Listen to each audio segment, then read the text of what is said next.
స్కూల్‌కి వెళ్ళడం మొదలైన దగ్గర నుండి పరిగెత్తడం కూడా మొదలుపెట్టా. స్కూల్ లైఫ్ చాలా బాగుండేది. ఇలా స్కూల్‌కి వెళ్తాం. వెళ్ళిన వెంటనే ప్రేయర్ స్టార్ట్ అయ్యేది. లైన్‌లో నుంచున్నప్పుడు నేను మా ఫ్రెండ్స్ ఎందుకు నవ్వేవాళ్ళం కూడా తెలీదు. ఒకరినొకరు కొట్టుకుంటూ, అలా మాటలో మాటగా పెదవులు కదిలిస్తూ చేసే ప్రేయర్, క్లాస్ టీచర్‌లా ఫీల్ అయ్యే క్లాస్ లీడర్, బోర్డు మీద names, favourite class, favourite teacher అలా ఎన్నో. ఎవరికైనా బర్త్‌డే అయితే ఇంకా ఆ రోజు క్లాస్ మొత్తం ఒక ఫెస్టివల్‌లా ఉండేది. ఖాళీ దొరికితే చాలు ప్లాంక్స్‌తో క్రికెట్, బుక్ క్రికెట్, పెన్‌తో ఆట, పాటల పుస్తకాలు. బయట ఎక్కడ చూసినా ట్రీసే కనిపించేవి. గేమ్స్ అయితే ఇంకెన్నో. బూమ్ బూమ్ షకలకా, గోలికాయలు, బచ్చాట, సోడా కప్స్ అయితే అప్పుడు మాకు మనీతో సమానం. ఇంకా కార్టూన్స్ చూడడానికైతే రక్తాలు చిందించేవాళ్ళం. జెటెక్స్ కార్టూన్ నెట్వర్క్ మా రిమోట్‌కి తెలిసిన ఓన్లీ ఛానల్స్.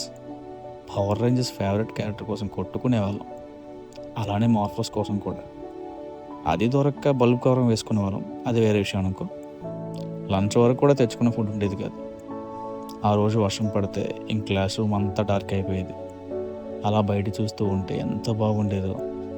క్లాస్ అవుతుందని కూడా తెలిసేది కాదు. మా ఇంట్లో ఇచ్చే ₹2 పాకెట్ మనీతో చాలా చాక్లెట్స్ వచ్చేవి. ఆ ఒక్క కాయిన్ ఉన్నప్పుడు చాలా హ్యాపీగా ఉండేవాడిని.